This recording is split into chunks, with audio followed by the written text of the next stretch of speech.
It's Head Busting Boxing, and we are back in the house. And we're going to get into another film session today. And this film session will be dealing with Manny Pacquiao and Keith one-time Thurman. And basically nobody's really taking Keith to win. You got a few people. Most people think Manny's going to go in there and beat him up and possibly knock him out. So no need to deal with with Manny Pacquiao. Everybody seems to know the keys to victory for him. So let's just look at what Keith needs to do to pick up the win. And Manny's a lefty, and when dealing with the lefty, you have to do what most people do when dealing with a lefty, and that's bring that straight right down the middle. So landing the straight right would be the first key to victory. And you see Marquez cracking with the straight right, and you're going to see it over and over. He leads with the straight right, puts it in the middle of the combinations, ends with the straight right. Just over and over, straight right. And Marquez is the master at probably fighting Manny Pacquiao, as you see once again, over and over, straight right. Jeff Horn also used the straight right in beating Manny Pacquiao, even though most people thought he lost. Floyd Mayweather backed him up, straight right. Caught him trying to jump in. Use the left hook, especially the check left hook, when you're fighting lefties. So let's take a look at people executing that against Manny. You see Timothy Bradley caught him with the check left hook. You see Jesse Vargas bouncing around a little bit, waiting on him to come in, catch him with the left hook. Once again, you see Timothy Bradley caught him with the left hook, jumping in. Marquez check left hook. And we're going to see Marquez land another one. He's bouncing around, trying to get himself in proper position. And sure enough, check left hook. Lucas Matisse bouncing around, popping his jab a little bit, waiting on Manny to try to jump in, check left hook. Angel Broner, check left hook. Floyd Mayweather. All you got to do, you want to time him trying to explode in and step over, and you're about to see Floyd do a check left hook. Now watch the footwork. If you see right there, Vargas is letting Manny get his foot on the outside. That's making it harder for him to land the left hook. But you're going to finally see him get his foot outside, check left hook. Catch him jumping in with the overhand right. Just lean into your left a little bit to put it in position. As you see Marquez did right there. And this is the famous punch Marquez put him nighty-night with. Jumped in, leaned over, caught him with the overhand right. Use your size to rough him up. Now this isn't really a strategy that I think Keith Thurman will apply. I don't see him doing it. He might, but I don't see him doing it. That doesn't seem to be a style, but as we see, Jeff Horn beat him up pretty good. Force Manny to go backwards. This is also something that Jeff Horn did extremely well. He took a lot of shots in doing so, but he tried his best to keep coming forward and to keep Manny going backwards, and he brutalized Manny in the process, and just holding him, hitting him, doing whatever he got to do, but he made sure he kept Manny going backwards. Now, Manny tried to fight through it and threw shots, but he kept Manny going backwards, and he put him on the ropes a few times. Move your head. You would also think that would be something most fighters would automatically do. That's not the case. And Timothy Bradley has very good head movement, and you'll see he made Manny miss a lot in that first fight, even though a lot of people didn't see it that way. But if you really paid attention to the fight, Manny missed a ton of shots against Timothy Bradley. Unfortunately, Jim Lampley and the HBO crew did not give him the credit that he deserved for the head movement. As you see Floyd doing the same thing. Pacquiao lunges in, he dips, and gets up out of there. Watch out for the straight left of Manny's. The same way you're going to be trying to throw your straight right, he's going to be trying to throw his straight left. Vargas avoided it right there. And Manny's going to try to throw it again. That's what he does. He caught him and spit out. See against Marquez. Marquez is keeping his head on the swivel. And if you notice, Marquez is keeping his right hand up. And sometimes he was shifted over in front of his chin, but he blocked him. You see Manny caught Floyd right there, and that's the famous shot when he backed Floyd up and started trying to pound on him. Keep proper distance and don't jump inside against Pacquiao.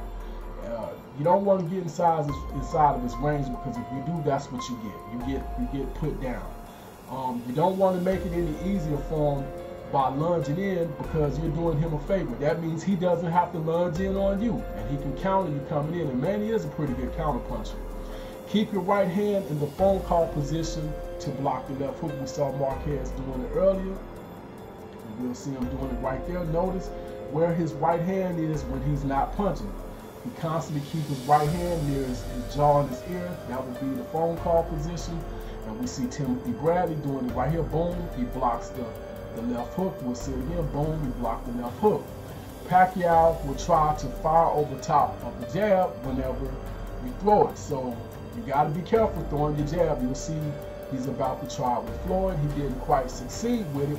He missed because Floyd stepped back. But he fired that left hook, that right hook right over top of Floyd's jab. Now, watch him against Lucas Matisse. He executed it perfectly against Matisse. See, boom. Matisse did not have the reflexes to be able to throw the jab and then dip his head out the way, so he got caught. Pacquiao jumps in just about every time he throws anything significant, so you have to make him pay for that. If he jumps in, you gotta crack him.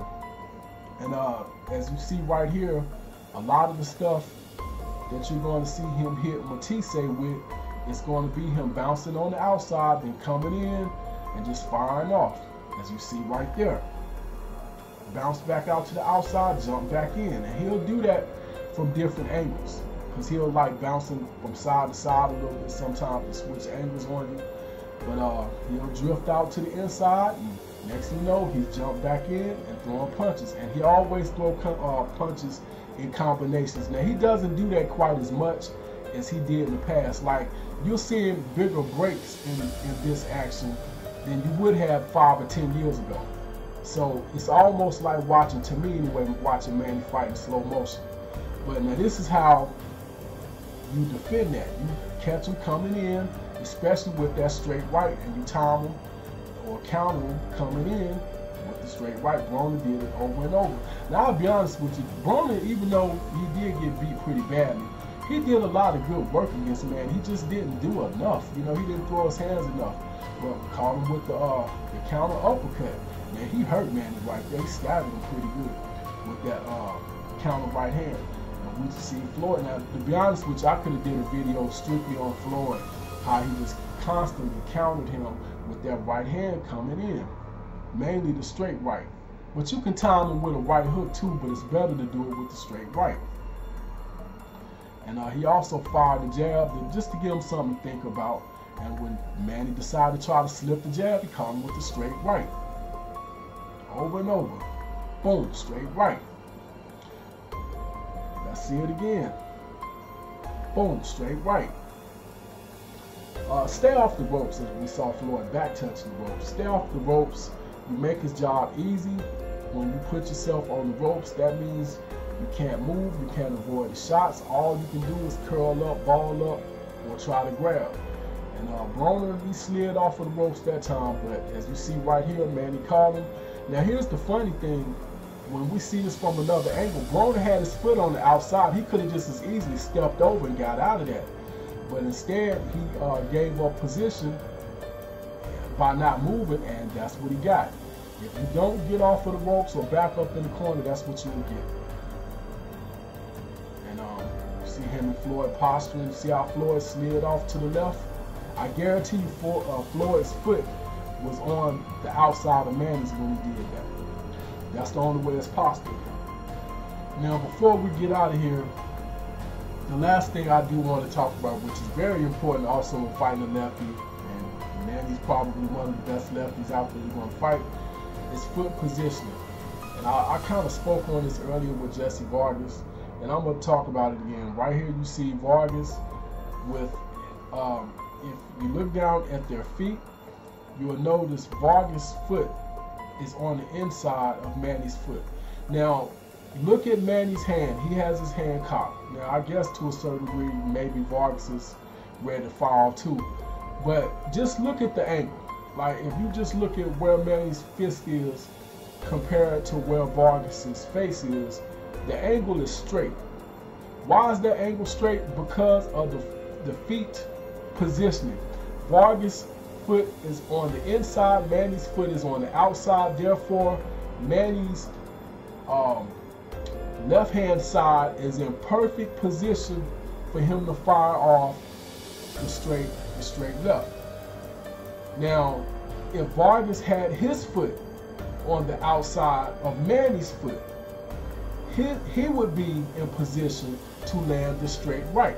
So foot positioning is very important when you're fighting a lefty, because all of the angles are different, and the fighter who has his foot on the outside is the one who has better position to put leverage on his punches. He doesn't have to punch across his body to land it. If Jesse Vargas was to try to throw the straight right, well, actually, he wouldn't be able to throw a straight right. He might be able to throw a right cross or maybe even a right hook. But because that straight left is coming straight down the middle, it would land first. And either way, if they threw at the same time, he would be the one who get the worst for wear out of the exchange. So that's very important when you're dealing with the lefty. Also, another reason why it's important to have that lead foot on the outside is because if you're Jesse Vargas or anybody fighting a lefty, you want to be able to circle away from that power shot to help avoid it. Well, you can't do that if his foot is outside of yours. You're going to trip, or at the very least, you're going to stumble or have to raise your foot up higher to get it around his. Either way, that will take longer, and that's bad footwork, because if I have to raise my foot up to try to get around your foot, that means if you hit me, it's a good chance I'm gonna fall. So either way, you want to have your foot, your lead foot on the outside whenever you're fighting a lefty, just like the lefty want to have his lead foot outside of yours. It's all about positioning. And that's pretty much all I got. This is Head Busting Boxing. Fight Doctor, hit me up in the comments section and let me know if you liked the breakdown, if you thought I was on point with the keys to victory that I put out there with Keith Thurman. And also double back, and if you pay attention, you will notice on the fights that was the closer we got to now, the slower Manny looked, the longer you saw gaps in him jumping in and attacking people. Because at one point in time back in the day, when he jumped in on you, it'll be seconds apart. Now it's like he'll jump in, step out, dip a little bit, bounce around, you know, play around a little bit. It takes him a little longer, it seems like, to go from in and out to back in to out to back in to out. When back in the day it was like in, out, in, out, in, out, in, out, in, out, in, out. The next thing you know, he's all over it. So he's not quite the same fighter, but that's what you get when you're dealing with 40-year-old. But anyway, this Head Busting Boxing Fight Doctor. Hit that like button, hit that share button, hit that subscribe button. I am out.